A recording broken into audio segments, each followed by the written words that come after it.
Hey everybody, it's time for Old Roommates.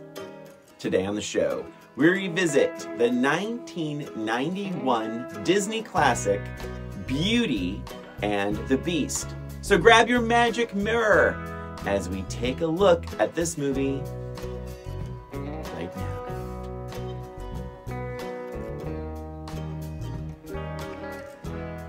Welcome everyone to Old Roommates, the only podcast that revisits pop culture through a middle-aged lens. This is Christina. And this is Brian. And as Brian mentioned, we are revisiting Beauty and the Beast, the original cartoon. I guess I just want to start like we usually do, right? Yeah. And figure out what our history is with this Yeah, the movie. first time. Tell me, Brian. Tell me your history. Oh, I remember this vividly. So I did see this at the movie theater. You did? I was, yeah. I mean, I'm not one to brag, but I splurged. And not only that, I remember I actually brought my brothers to this. My brothers and I never, ever hung out at any point in our lives. And your brothers are a lot younger than you. Yeah, they are. And that's why I was like, I think I probably brought them for that reason. Like, I wanted to see it, but like, it's a Disney cartoon and animated film. So I'm like, I brought them with me. I will say, they were kind of bored at times. I think anytime it leaned towards the love story and those quieter moments, but I will say, I loved the whole thing. I really loved it. And the ending, like, really, like, stuck with me. I thought it was, like, I remember being, it still is a happy ending, but I remember getting dark. Like, the stabbing of the beast was like, oh, shit. Like, yeah. And so I think at that, how old was I then? I was probably 19 years old, I guess. And just thinking, like, oh, it's a little different than the usual Disney classic kind of thing. Very different than Little Mermaid, for example. But I remember truly loving it. And like really being like, whenever it was nominated for Best Picture, which was the first time ever an animated film was nominated for Best Picture, I was like, really like, oh my God, that's a huge deal. And I did, but I loved it. I had the soundtrack. I played it a lot at the video store, certainly. Actually, is that true? 91? No, that's not true. I take it back. You know, why are you lying to our listeners? Because what we did at Jordan's Furniture, we had movies showing on the TV monitors, and that's where we're playing it. And I brought my VHS tape, and we were playing it with the sound off, which was so annoying. But like, and I remember Jen Pinto, if you're listening to this, she's like, can I borrow it? I actually have never seen it. And I said, sure. And she borrowed it right from the sound closet. I think we called it that. The sound closet. That's actually what we called it. And she took it and don't even tell me. Never gave it back. And like Jen Pinto. I know. I hope you are listening to this, because that's probably worth money now. You need to return it. VHS, white case, mint condition. Well, now she's never going to return it. That's shit. Just kidding. They're garbage now. It's worthless. Yeah. Christina, but I remember vividly, I loved it. Christina, how about you back then? I definitely did not see it in the theater. Okay. I saw it on video. Yeah. I don't remember the exact first time. At Jen Pinto's house? Oh my gosh. Oops. In fact, she let me borrow it. Continue, I'm sorry. So, yes, I think it was like a video or whatever. But I remember, and I was well into my adulthood. I mean, obviously, like 91, I was an adult anyway. But I think I was like in my 30s or something. And I remember being so surprised at the quality of this movie. And not just watching it, but just so much about it. I'm watching it and I'm thinking, I feel like I'm watching a Broadway musical. Mm-hmm. Because the songs are so beautiful. Even like the storyline, they paid so much attention to the background and the characters and just everything, like the scenery and everything about it felt so much more than a cartoon. Yeah. They really paid a lot of attention to that. And I thought it was great. Mm-hmm. It actually, from the moment I saw it, it became my favorite Disney movie. Mm-hmm. To this day. Yeah.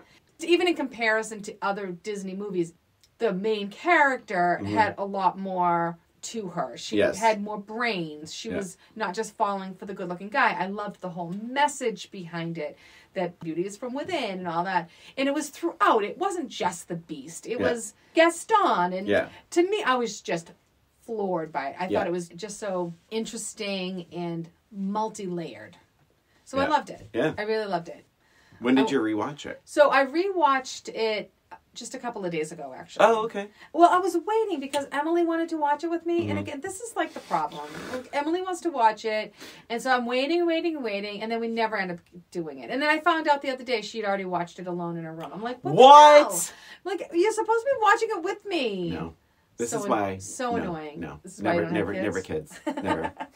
So I watched it just a couple of days ago, and I thoroughly enjoyed it.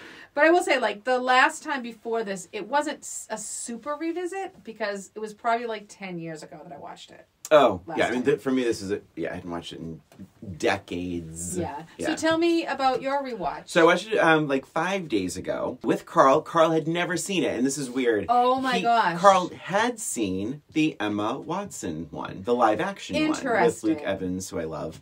And he's like, oh, I never saw the animated one. I'm like, well, fear not. It's like an hour shorter. Yes. Right? And so we watched it. I do have there are things through my middle-aged lens. Can I interrupt you for a second? I'm curious what Carl thought about it after watching the live version first. He had a couple of comments while it was playing, like that he shared. But then like I asked him like later, what we usually do, I don't know if this other couples do this, but we'll watch a movie together. Careful. We're just sitting there naked watching a movie, a Disney movie. No, but it's like, so we watch it and we kind of wait like, 10 minutes. This just organically happens, but what we almost intentionally do this, like the next morning we'll say, any more thoughts about Beauty and the Beast, or any more thoughts about, whatever we watched the night before, because we're similar that way. It's like, I don't like, and remember our friend Karen used to always do this. The movie would end, the credits, you'd be in the movie theater, and she's like, did you love it? And it's like, I just need a moment. I need to process. I need to process it. Yes. And I do, and I've always been that way. And so, yeah, you could say, oh my God, I love that movie, but there's always the day after where things kind of sink in. But Carl really did love it. He had a couple of comments that I'm like, that's a very good point, that I wrote, and I will give credit to Carl when those notes come up. But I end up taking a lot of notes. I did too, actually. I did, one thing I did do is the next night I was making dinner, I actually just played the soundtrack, because there's so much, and that's actually a really big note here, is like, so many of the songs push the story forward, whereas a lot of, often in musicals, like movie musicals or Disney musicals, they're very contained. It's not like, say, Belle, for example, like, is telling quite a bit of a story. Like, you learn a lot about the town and everything else, and it's like kind of a through line. Then there's also dialogue that pushes the story forward. It's, almost operatic in some songwriting ways. Sure. That, but I don't know, I loved it. I loved the soundtrack upon, rewatch. Like, to your point about the songwriting. Shall we just dive in? Because I have a note right away. Go ahead. It never really, like, the intro, which is like, na, na, na, na, na, beautiful. The beggar woman, it's all done in stained glass, if you remember. And the woman shows up and she offers a rose to a young prince so can she please stay the night? Here's a rose of my thanks. Yes. Because it's pretty bad outside. The weather's rough. He says no. And sort of is rude to her. Yes. But like he wasn't even 21, right? Because it was like the night I have a note as to how old he is, because he's 21, right? They say he's 21. He has to find love. He has to love before 21. Yeah. So yes, and the rose is about to die, and blah blah blah. So he's 21, and in the song "Be Our Guest," Lumiere says that they've been this way for 10 years. So he was 11. I think that's a little bit of a flaw in the story. Yeah, that he was because I'm like, where are his parents? Like, shouldn't his parents be the one to decide if this woman should stay? 1,000. You're supposed to talk to strangers, right? So, and I thought, like, also not only that, even if she wasn't an enchantress, like, also, I'm really sorry if I'm home and there's a knock at the door, and it's this like kind of scary looking elderly person. Did we learn nothing from Snow White? Thank you. Yeah. So it's like, oh, here's a rose. Can I sleep over?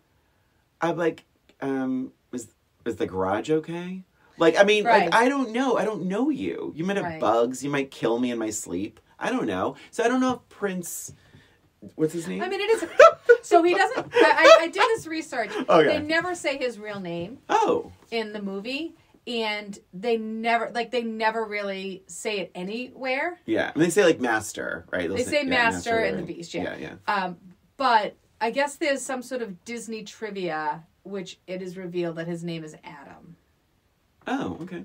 But yeah, so it doesn't say it anywhere in the movie. But that little stained glass intro, as beautiful as it is and as well read as it is, I struggled a tiny bit. Yeah, sometimes the villains or whatever, that type of thing is a little bit lost on the story writing. I feel like sometimes, like, Disney they're a little sloppy with that background stuff. Like, take, for example, Sleeping Beauty. Mm-hmm. Maleficent is one of the scariest, most evil villains in, like, the history of Disney movies. Yeah. And do you know why she did all of these evil things? Well, I watched the Angelina Jolie I don't know if it's the same reason. origin story. Tell me. The reason was because she wasn't invited to the party. Like, she literally did not get an invitation to Sleeping Beauty's, like, introduction to the world, like the party, whatever, christening or whatever it was. Yeah. Everybody else was, and she was so mad she didn't get the invitation. She turned, evil. She like put a curse on the child. My God! Like, so I feel like I don't know. You should see the movie. You should see the Angelina Jolie. I really want to see that. Actually, it's pretty good. All right, anyway. So because who could ever learn to love a beast? And we go right into Belle. Yes. An Oscar-nominated song. I could recite it for you right now if you want. I could totally too. 1,000%. I started singing it and I stopped and Carl's like, "Oh my God, keep singing it." Oh, I was. Yeah, we're watching it. It was so cute. And like, I do, and I swear I'm not nitpicking, but I think through an older lens, you start to wonder, like, there's certain word choices in these songs, like this poor provincial town, her nose stuck in a book. I began to think, like, Belle, is it just that she's, is she like the Amanda, what's her name, Amanda Jones in Some Kind of Wonderful? Like, it's like, she's not really taking a note here of, like, some of these people are really hurting. That woman who needs 6 eggs is screaming and she can really hold her children. And it's like, does she just want out because, poor people, like annoy her? There is a whole little thing. Snotty. There was a whole thing going around about how Belle is really more of, like, the villain because she's like a total snob. And, like, there's opportunities for her to help and she doesn't, and she's like a total snob. Yeah. What does she do? She could be volunteering. She doesn't do anything. She reads books so fast. She has nothing else to do. She could be helping. I mean, it's alluded to that she kind of helps her dad, but, like, get a job, help the town. Yeah. You want adventure, like, and also, yeah. So I again, only now, and if anyone's, I'm sure we're upsetting some people, or I am. I don't know how you're feeling, but, like, I think it's you really should rewatch it because I do think the Belle character starting out, it's a little, I don't know if she's, like, super likable when you start listening to every line of her song. Yeah. It's a little, yeah. Well, the other thing I wanted to say just about the epilogue, is it called epilogue or prologue? Prologue. So, about the prologue is this, this woman, this whatever, enchantress, puts a curse on him, but she also puts a curse on all the people that are working in the castle. And I'm like, well, what did they do? Like, why do they need to be cursed? Like, that was a little bit mean. Right. But anyway, just wanted to get into that. No, that's fair. I mean, it's fair. Yeah. I mean, I do think it lends itself to a lot of comic relief, which I think this is a heavy story. And I think, like, thank God they were, yes, created into cute characters. Yes. And I was wondering about, like, how the town folk didn't really know about that. Like, it seems like they didn't know the castle existed, but it's a castle. Do you not understand, like, there's a castle there? Like, I think I would know if just outside of town, if there was a castle. Yeah. And if there was any sort of, you would think there would be, like, rumors about why it is the way it is, or does anybody... Well, am I wrong about this? Is what makes a castle, like, royalty. You would think, yeah. Aren't they wondering where the king is or where the prince is or the queen? Like, no one, yeah. But I guess if you're like a poor provincial town, you're not concerned about like the 1%. Because it's like, or maybe just instantly have them, hold them in disdain. You don't even talk about it. I don't know. Could be. I don't know. So I do think that the introduction of Gaston is hilarious. I love Gaston. He's my favorite character, I think, in the whole damn movie. He is so effing funny. Yes. I don't like when he's forcing himself on Belle. No. More than once. I mean, the fact that we're introduced to him by seeing a goose shot out of the sky. And it falls to the ground, and it's Gaston who shot him. And there's the introduction. I'm like, oh my gosh. Just hilarious. His song is so friggin' hilarious. Yeah. I just can't even. He's just the lyrics themselves. And I have to tell you, Emily was in Beauty and the Beast. Okay. She was in a theater program for like 14 years. And when she was little, she played the spoon, like one of the spoons in the house. Okay. So she just did like, kind of dancing around. And when she was a few years ago, a little bit older, she played the wardrobe.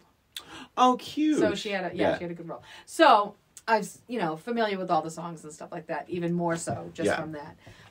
The lyrics of Gaston's songs, oh my gosh. No one's neck is as incredibly thick as Gaston's.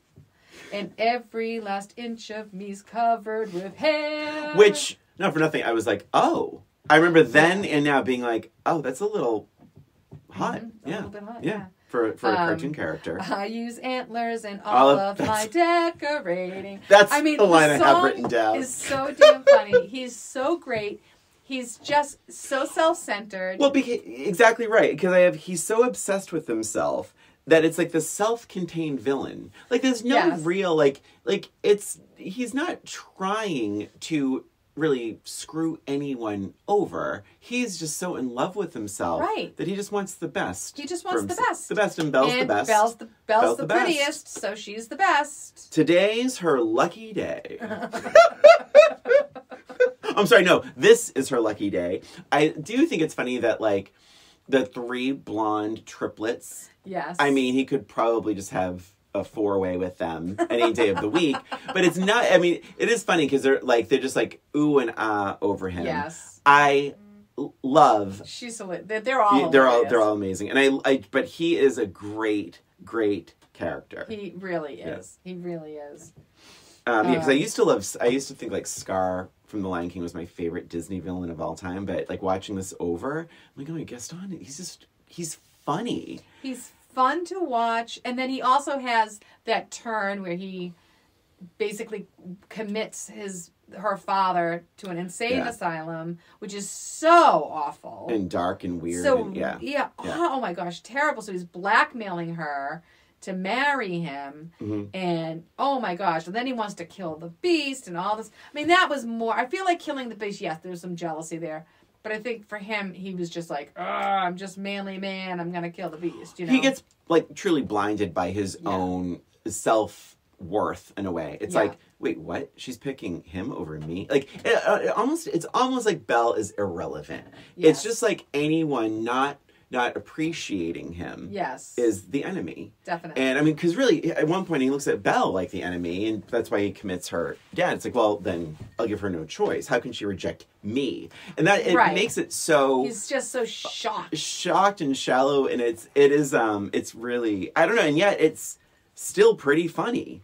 I mean, he's still likable. Yeah.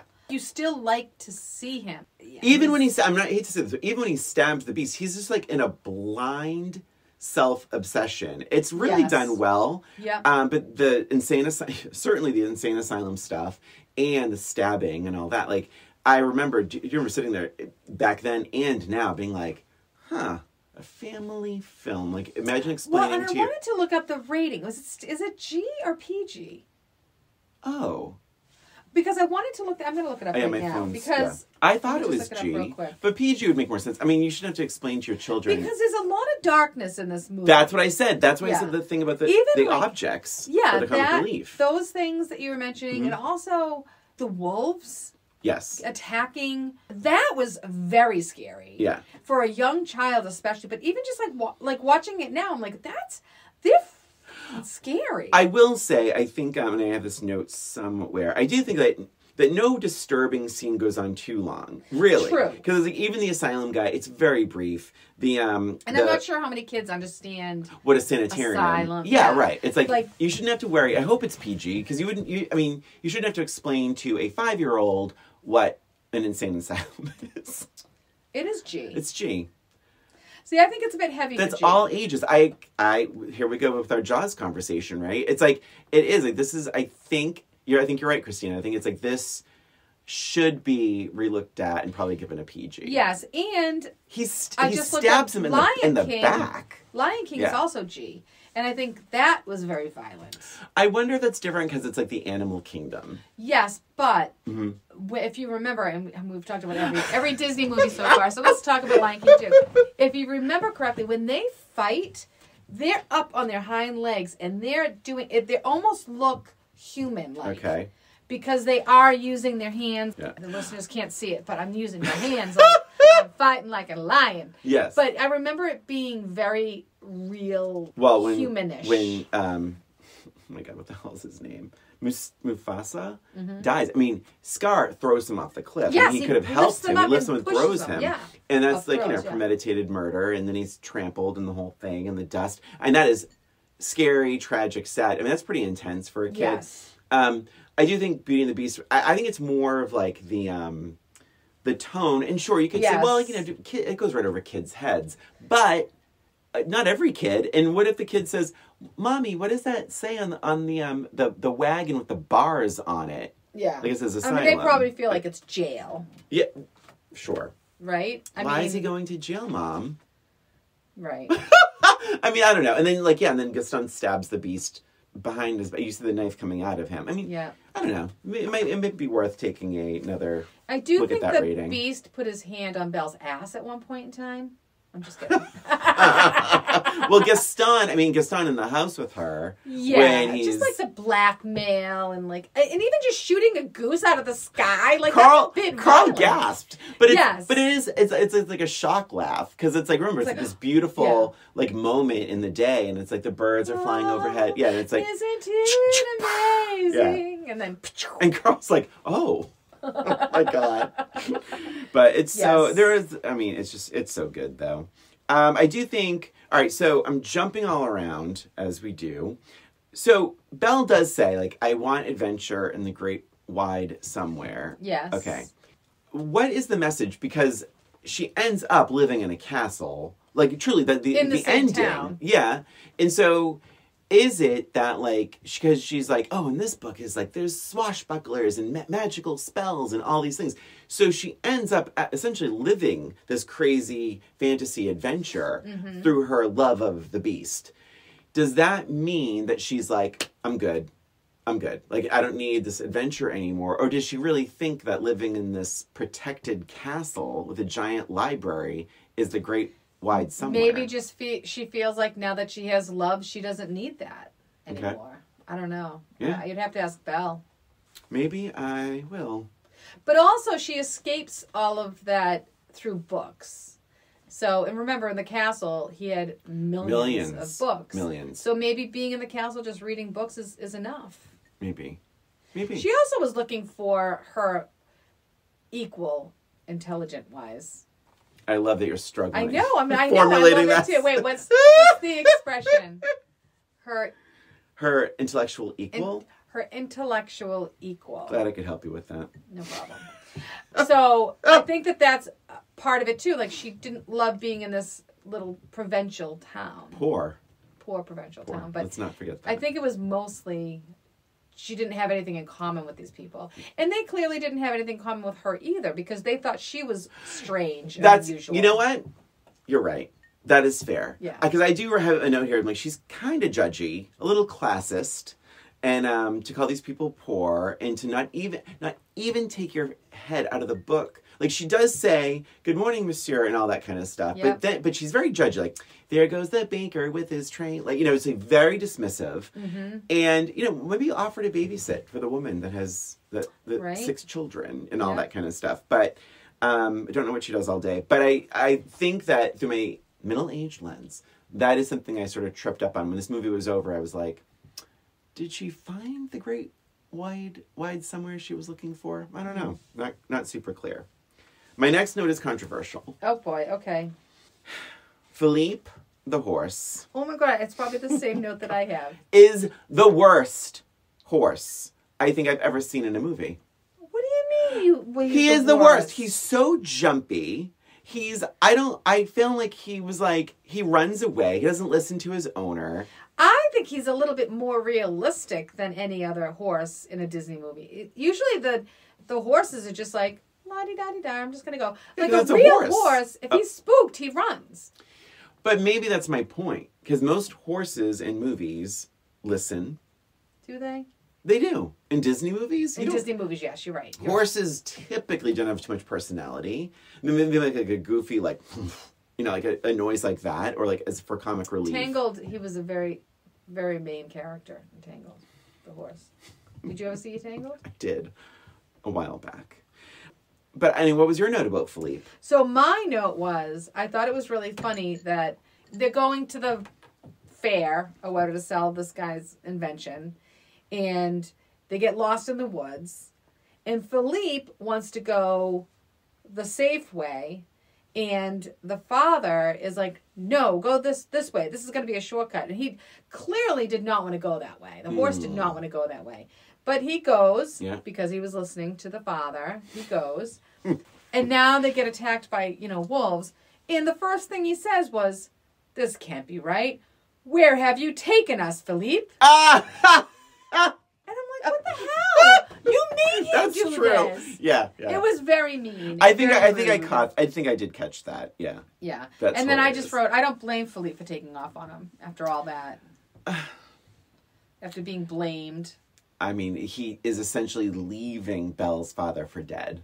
But he's a horse. I mean, he was given a personality, right? I think the second you start melding, like... Horses have a good sense in real life. Okay. They have a good sense of danger and things like that. He clearly knew there was danger ahead. Yeah. He didn't want to go that way. That's about the personality he has. He doesn't have the personality like Entangled.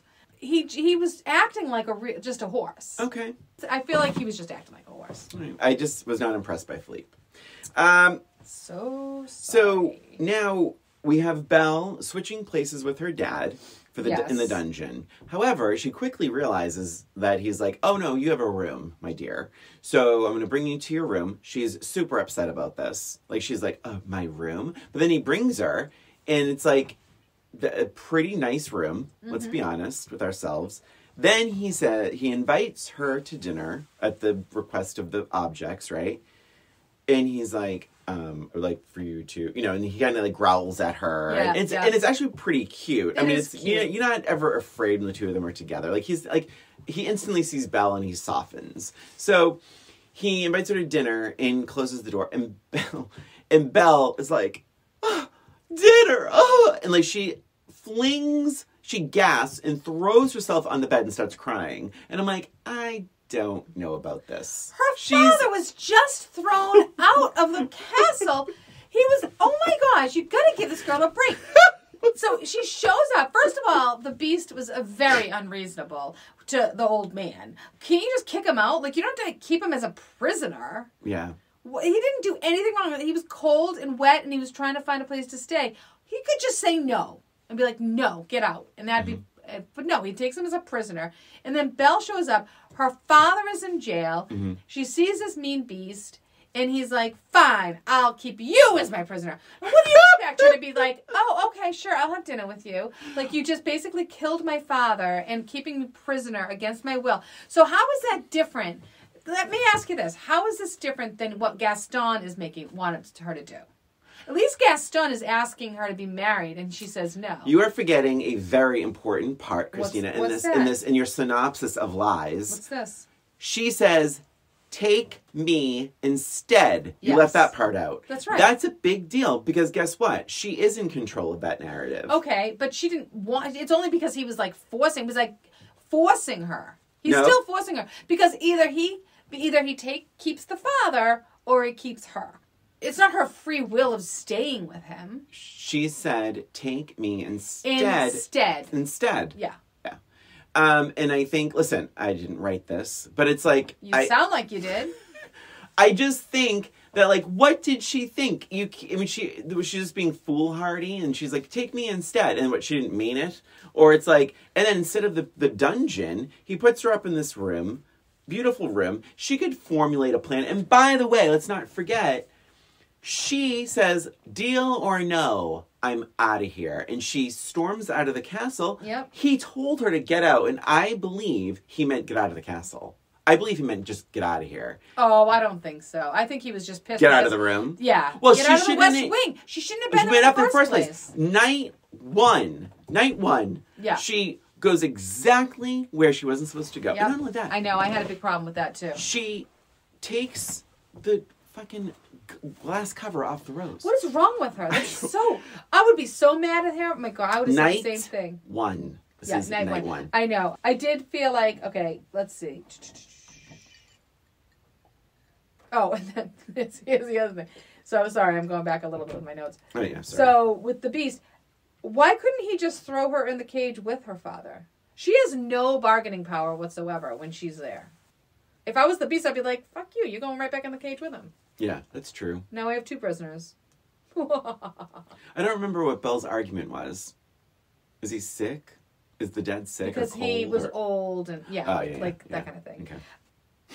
Oh, so I wrote Cogsworth is the only rational one because he's the only one that's saying no West Wing. Yeah. It's like there's this huge castle. Yeah. West Wing is off limits. Yeah. That's a rule. That's I think the only rule.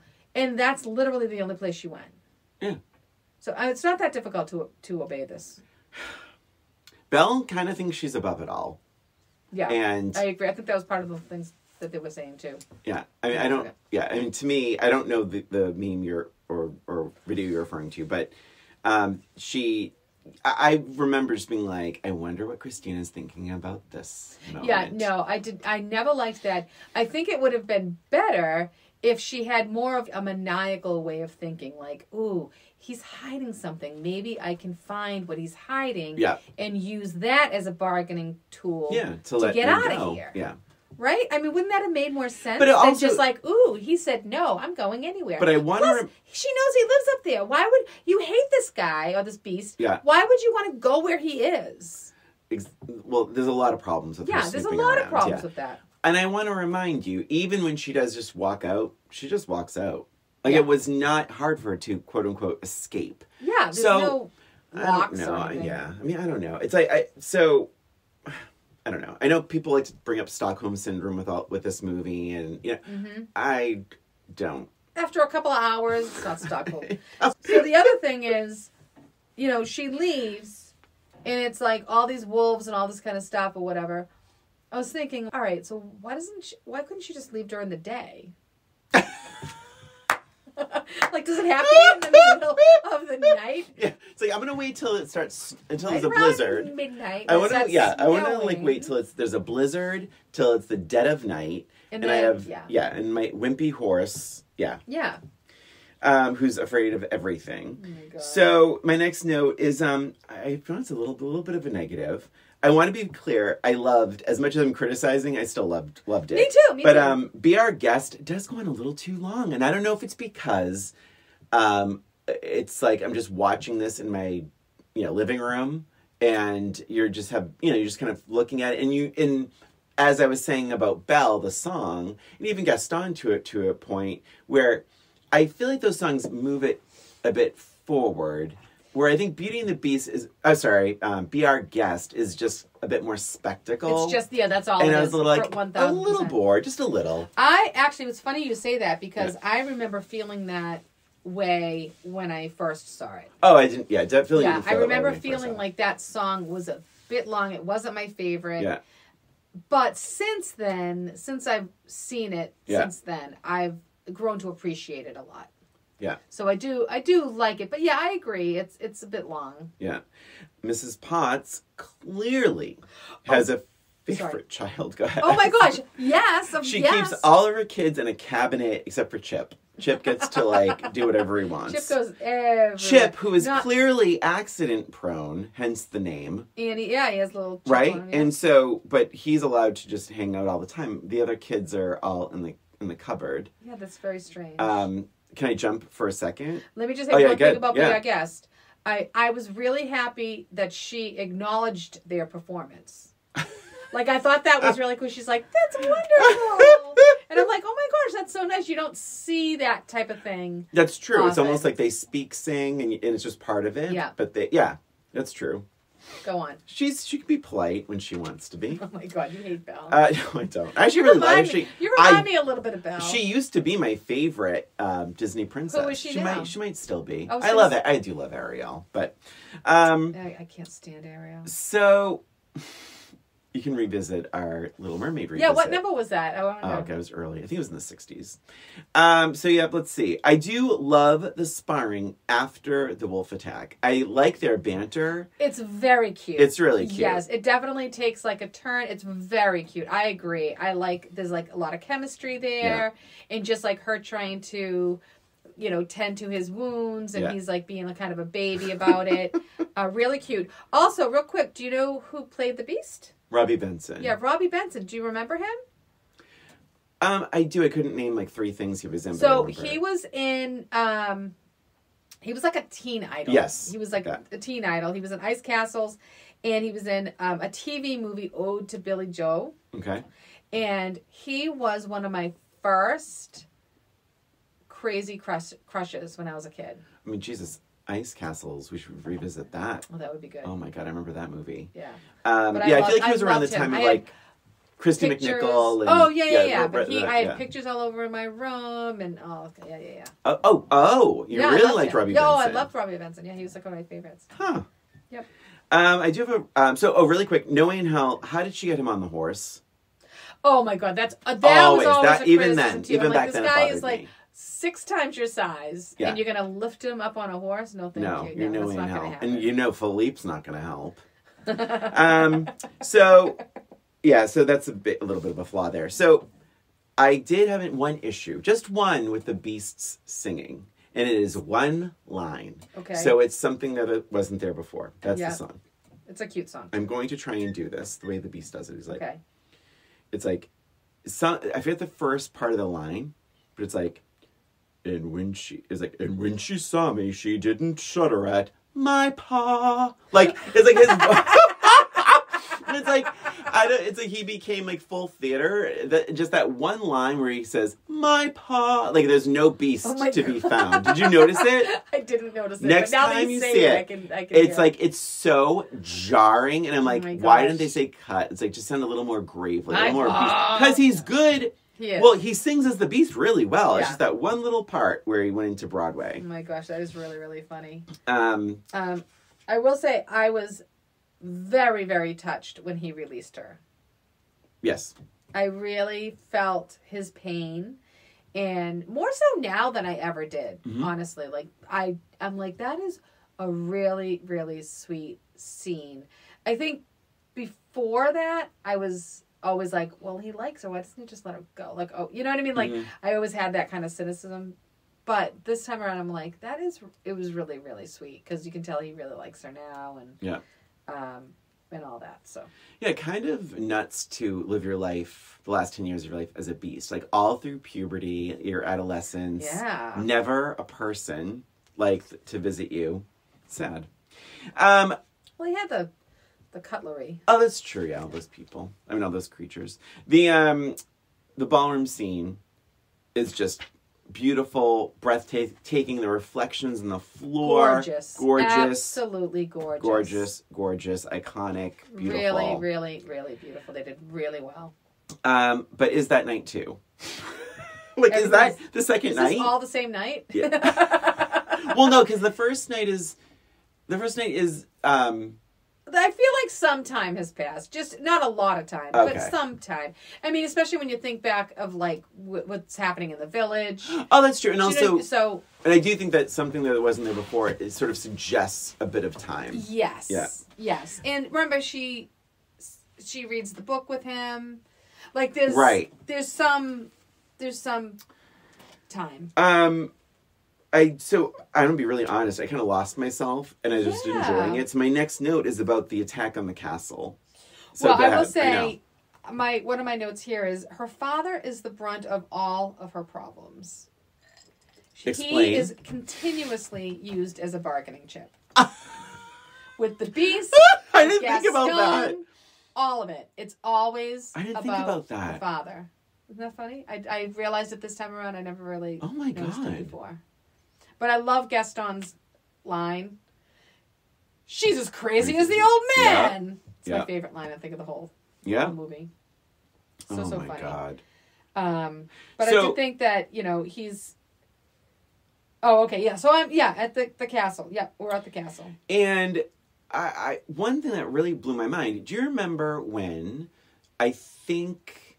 Oh, God, there's one point where Belle's walking through the castle, and all of the knights turn their heads to like watch her. Either she's going towards the West Wing, or someone is walking down the hall, and and all the knights turn their heads, the bodies of armor. Okay, where are these fucking knights when the castle's being attacked? Oh my God! Like it's like the spoons and the plates are like risking their lives. Let's get their dish towels into action, but. Well, also, too, I mean, plates break. And what happens in real life when they come back to being human? Oh, yeah. So, he had like 20 knights in that hallway. Where were they? That would have been even more convincing and better, quite frankly. And so, but I did love it. And I actually was really glad. I remember that scene going on too long in my memory, but it's very efficient. It's very quick. Yeah, it is very quick. A lot of really evil stuff in that scene, though. Setting people on fire. Trying to melt Lumiere. Oh, how about with the humans, though? Pouring boiling tea on them. It was just a lot of violence. And didn't the wasn't there someone a human was pushed in like a hope chest or something, and it burped? Oh yeah. Or was it the oven? It was something. And the thing burped. I think it was a hope chest. Like it ate them. What's going on? It wasn't the. It one of a sofa or something that. ate a human being, and it burped. I'm like, what exactly happens when you come back to life or back to human? I did like that they won though. Yes, because these people were irrational. That could have gone a different way. Yeah. It could have made it much darker, and I'm so glad it was just funny and pretty light, essentially. And then they lost. Yes. So that was good. Yeah. Speaking of fights, I actually think the Gaston and Beast fight is really well done and really well paced and well staged. Yes. Thought it was very exciting. Yeah, I like the fact that he wasn't really fighting back that much. He's just kind of given up. He knows that he's going to die anyway, right? And he knows that he lost Belle, and it's not until he sees Belle that he starts getting a little bit more oomph. So that's nice. I thought it was really interesting that Gaston shot him in the back. He shot him in the back. He shot the Beast in the back. Yep. But he stabbed him. And then he stabbed him from the back too. Wait, he shot him in the back, or did it graze him, or it hit him right in the back? I'm so confused. Hit him in his arm or something. Okay, yeah, because he couldn't have survived both of those. Yeah. And honestly, the whole thing with the rose falling and I love you and everything happening, that's still such a moment. So sweet. Yeah. So sweet. My only question, though, about that is, so it's a little bit fuzzy because he actually is dying because of his injuries. It's not because the rose petal is falling. Yeah. But, and the rose petal falls, so it's really a little too late. You're supposed to find love before that all happened. So that's fuzzy. But she finally says, I love you. Took you long enough. And then he gets recreated into this human. But say it. But what happened to his injuries? Yeah. Why isn't he? Why doesn't he have? Yeah. Why doesn't he have gunshots and stab wounds? Yeah. I mean, maybe it's who knows? Maybe it's all similar healing. to all healing, like similar like Chip. When Chip becomes human, he isn't missing half of his head. You know, he doesn't have a dent in his head. So True. I don't know what the rules are, but I agree the magic is fuzzy. The magic is very fuzzy. It's like, no, that's not nope. You had until it died. Not a second. Oh my God! After. Imagine though if he did turn human and he died and he still died. Well, they do something similar to that in Tangle too. Oh. Where he dies and then she like cried, or like he cut her hair so she doesn't have any magical powers anymore. Oh. Spoiler alert. Okay. And then she cries because he's died. Like he sacrificed herself. I barely remember that movie. It was such a good movie. You should revisit it. I think you'd like it. Yeah, in all my free time. Yeah. Christina. You know what? You watch movies from like this. That's in the 2000s though, I think. No, I don't. Yeah. Anyway, so, so then everything, all the objects change back into people, and my lovely husband, the love of my life, says, "Isn't Mrs. Potts a little too old to be Chip's mom?" A valid question. It is a valid question. Chip is a child, and Yes. she's like... It was maybe a menopause baby. She has also... It would have been 11 years ago, though. Wait a minute. This is not right. Do they not age? Did she have sex as a teapot? That kid was not 11. He was not older than 11. 10 years, I guess. He was not... He was not over 10 years old, no. So... There's a flaw. 10 years ago... How old do you think Mrs. Potts was? In her I think 50s, she was like 60s, in her 50s or 60s, yeah. right? So even 10 years before that, it would be 40s or 50s. So I Yeah. guess it's possible. But who's did the it? dad? Well, maybe it was like an American Pie situation, and like the Beast was just, going through puberty and like was like screwing He holes. was 11. Nobody goes through... No, but he was still, as a Beast, he was in puberty. Maybe he was Yeah. like, no one's going to have sex with me. I'll just have sex with inanimate objects. But then Mrs. Potts would have been like a real woman. Interesting. I don't know. But ew. Where would he put it?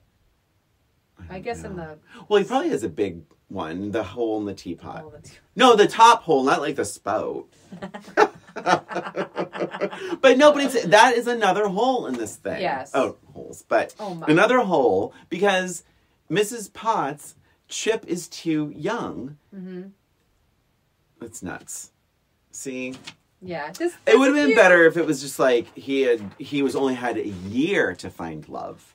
Like, at least let him be older. Then everything would have made more sense, because it's like, for him to be an obnoxious 20-year-old punk and turning a woman away, like that old woman, Yes. it would have made more sense. Yeah, definitely. Right. But I loved this movie. It had everything we ever wanted in a movie. It was funny, romantic, action, suspense.